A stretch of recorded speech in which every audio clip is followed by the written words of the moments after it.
Halo guys, balik lagi sama gue Tio Nugroho dari channel Gadget Boy Edi. Oke, jadi gue baru aja beli TV.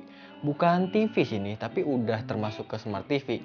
Ini adalah Xiaomi Mi TV 4 bezel-less. Dan ukuran yang gue beli ini adalah 55 inch. Untuk tulisan di sini yang 138,8 cm ini, menurut gue ini ukuran panjang dari TV-nya ya. Oke, jadi untuk TV-nya sendiri ini gue beli di harga 7,999 juta. Gue belinya itu di Mi Store yang ada di salah satu mall di daerah Tangerang ya. Alasan gue beli langsung adalah karena gue takut cuy kalau beli online. Takut di pengirimannya sih. Takut kenapa-napa. Aduh, ngeri-ngeri sedap lah pokoknya. Mending gue beli langsung di tokonya aja. Jadi ya biar lebih safe aja gitu. Saran ya, kalau kalian mau beli ini usahain pakai mobil. Kalau nggak ada mobil ya kalian bisa pakai Grab atau taksi. Soalnya ini tuh berat dan ini gede banget. Oke, langsung aja yuk kita unboxing TV-nya. Oke, jadi ini dia untuk kardusnya ya. Dan di sini ada tulisan 4K, tandanya itu dia bisa 4K. Sini 4K, HDR, terus di sini ada judulnya Mi TV 4 bezel-less 138,8 cm. Ini untuk panjang dari TV-nya.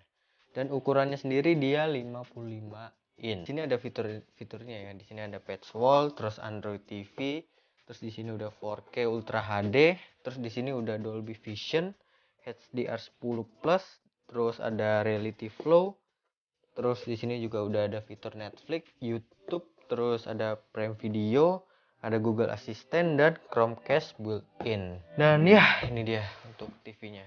Sini ada tulisan Mi Xiaomi. Oke, langsung aja kita unboxing TV-nya.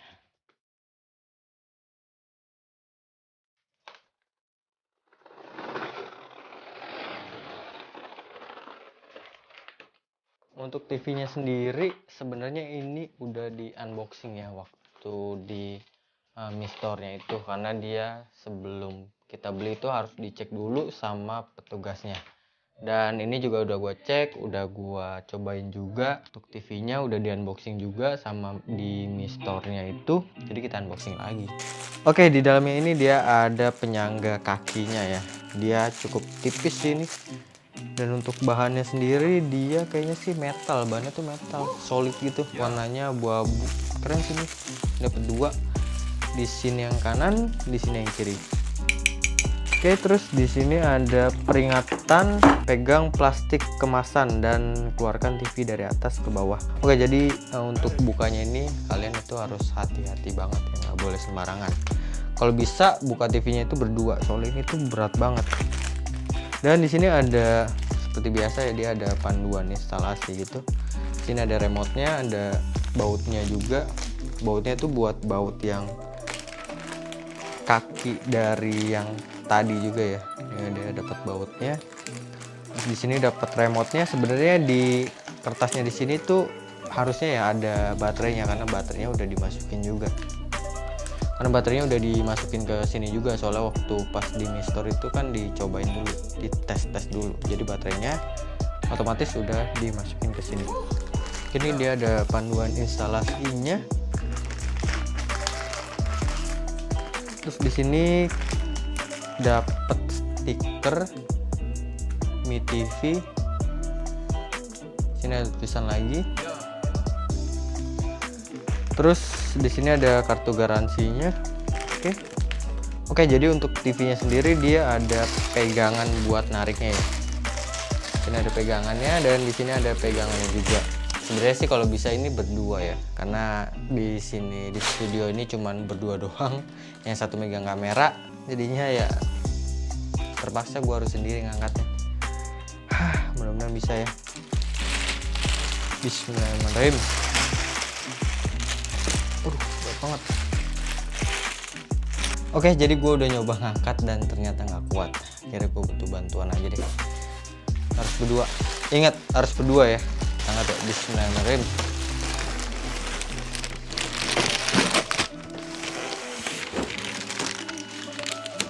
Oke, jadi ini udah gue angkat dan di dalamnya tuh nggak ada apa-apa lagi ya. Itu kosong semua. Saatnya kita cek TV-nya.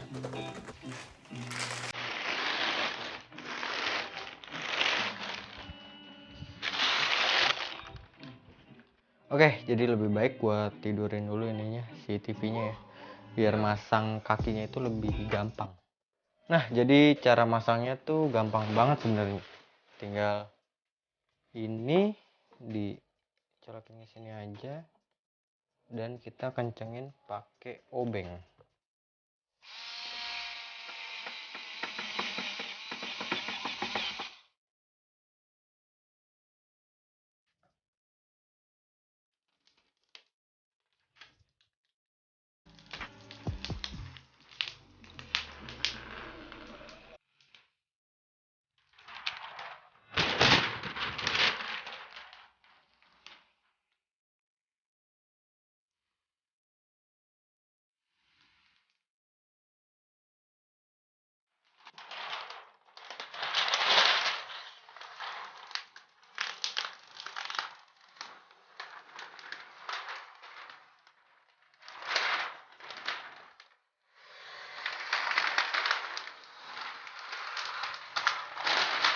Nah, jadi yang harus kalian lakukan itu pas pertama kali nyalain TV-nya itu kalian harus pencet di bawah sini ya. Sini ada pencetan karena udah nyoba nyalain langsung udah terkoneksi juga sama remote-nya. Jadi gua nggak perlu pencet bawahnya lagi. Tapi kalau kalian pertama kali beli itu kalian wajib nyalainnya dari bawah tulisan Mi ini. Di sini ada pencetan. Jadi kalian tinggal pencet aja. Oke, kita bahas desainnya dulu ya. Menurut gua TV ini tuh keren banget. Bezel atas kanan kirinya itu berasa tipis banget. Di bagian framenya juga udah pakai bahan metal yang warnanya juga udah silver gitu. Terus di bagian frame bawah juga ada tulisan Mi yang ukurannya cukup kecil, dan buat kaki-kakinya juga punya bahan metal juga. Cukup kokoh sih kalau menurut gua. Jadi tambah lebih berasa premium, jujur. Gue suka. Cuma ya di bagian belakangnya ini masih pakai bahan plastik, tapi nggak apa-apa, yang penting kan depannya. Terus buat remote-nya juga masih sama ya kayak generasi sebelumnya. Ada tombol on off, terus di bawahnya ada Google Assistant, di bawahnya lagi ada Arrow, terus di tengahnya itu ada tombol OK. Di bawahnya lagi ada tombol Mi yang kalau kita pencet itu langsung masuk ke mode interface. Kanannya itu ada back, dan yang lingkaran kecil ini kayak mode aplikasi cepat gitu. Ada di bawahnya lagi ada tombol Netflix juga, terus di bawahnya lagi ada Prime Video, dan di bawahnya lagi ada tombol volume atas dan bawah. Buat bagian layarnya udah pakai layar 4K QLED ditambah dengan Dolby Vision dan HDR10+. Resolusinya sendiri dia 3840 x 2160 pixel dengan refresh rate 60 Hz. Brightness-nya itu maksimal sampai 380 nit. Keakuratan warnanya NTSC-nya itu 100% dan DCI P3-nya itu 95%. Secara spesifikasi layar menurut gue ini udah oke banget. Dengan layar QLED gini otomatis warnanya jadi lebih cerah, lebih akurat, dan gambar yang lebih baik juga. Setelah gue pakai TV-nya ya emang bagus sih. Warna yang dihasilkan itu masih enak buat di mata. Warnanya itu cenderung vibrant ya, jadi warnanya itu berasa lebih pekat gitu. Dan buat interface-nya sendiri dia pakai Patchworld 3.0 dengan basis Android 10. Menu-menunya pun juga udah cukup banyak sih. Ada menu VIP, terus ada Home, ada Live TV, Family Time, Movies, TV Show, Kids, Music, dan Sport. Dan untuk spesifikasinya sendiri, Mi TV ini udah menggunakan prosesor MediaTek quad-core Cortex A55. Untuk RAM-nya sendiri dia 2 GB dan memori internalnya 32 GB dan Bluetooth 5.0. Untuk powernya dia cukup gede nih bro, di angka 180 Watt. Ini nih yang menurut gua keren banget dari Mi TV 4 ini. Speakernya cuy, ada 4 cuy, ada 2 tweeter dan 4 bass middle range speaker.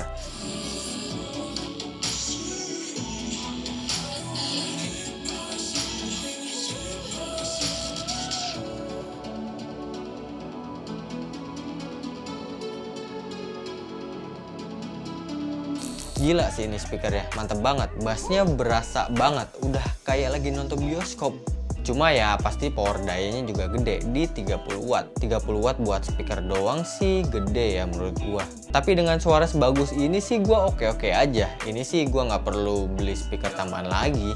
Untuk port di bagian belakangnya juga udah cukup banyak ya. Ada 3 port HDMI, 2 port USB 2.0, 1 port optical, 1 port AV, 1 port Ethernet, 1 port buat headphone, dan 1 port buat antena. Di Mi TV 4 ini ada beberapa fitur yang gue suka, kayak ada fitur Mi Quick Wake, jadi dia bisa nyalain TV ini dengan proses yang cukup cepat. Terus ada fitur Chromecast, jadi di sini kita bisa mengkonekkan laptop kita langsung ke TV-nya. Jadi kita bisa punya dua layar. Tapi menurut gue agak ada sedikit latency delay sih.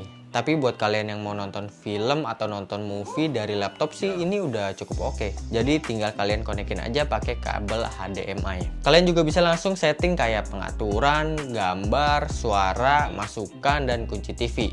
Langsung pas lagi nonton sesuatu. Caranya kalian tinggal tekan dan tahan aja tombol Mi yang ada di remote-nya. Cukup simple dan gue suka. Buat kalian yang nggak mau pakai antena, tenang aja nih, karena di Mi TV 4 ini kalian udah dapet channel Indonesia. Dengan catatan harus connect ke internet dulu ya. Bisa pakai wifi atau kabelan, atau kalian juga bisa tethering ke handphone kalian. Oh ya, Mi TV 4 ini juga ada beberapa tipe ya. Ada 55 inch, terus ada 42 inch, dan yang terakhir itu ada 32 inch. Gue pilih yang 55 inch ini karena dari spesifikasinya juga cukup berbeda jauh ya. Gak usah gue bacain lah ya, kalian lihat sendiri aja. Buat harganya sendiri yang 55 inch itu dibanderol dengan harga 7.999.000. Untuk yang 42 inch itu 3.799.000, dan yang 32 inch itu harganya lebih murah ya, di angka 2.499.000. Kesimpulan gue buat Mi TV 4 ini adalah dari semua yang paling gue suka itu ada di suaranya ya. Bassnya itu mantep banget bro. Jadi suaranya juga masih balance. Mau kita dengerin dari kanan atau dari kiri atau dari tengah juga masih enak banget speakernya. Untuk bezelnya sendiri dia juga udah berasa tipis, terus udah pakai frame metal juga, dan harganya juga udah paling murah di kelasnya. Buat kualitas layarnya juga udah oke banget. Cuma sayang aja sih layar Smart TV ini masih di 60 fps. Jadi buat kalian yang mau beli PS5 dan nyari TV yang bisa 4K, menurut gua TV ini tuh kurang cocok karena ya itu outputnya itu cuman mentok di 60 fps. Soalnya kan di PS5 itu udah bisa up sampai 120 fps. Tapi kalau kalian masih stay di PS4, TV ini nggak ada masalah sih, alias udah oke banget. Karena di PS4 masih stay di 60 fps. Dan ada beberapa kekurangan yang gue rasain di TV ini. Waktu gue lagi nonton movie di Disney Hotstar, suara dialognya itu berasa kecil banget. Dan pas lagi masuk ke backsound, suaranya itu jadi gede. Tapi pas lagi nonton TV, berasa bagus-bagus aja. Suaranya balance, beda pas lagi nonton film gitu. Suaranya jadi nggak balance. Dan ini gue rasain di aplikasi Disney Hotstar ya. Gue berharap sih masalah ini bisa di fix sama software update. Oke, mungkin segitu aja first impression gue sama Mi TV 4 bezel ini. Semoga video gue bermanfaat dan jangan lupa like dan subscribe YouTube gue. Dan ya, kita ketemu lagi di video selanjutnya. Bye bye.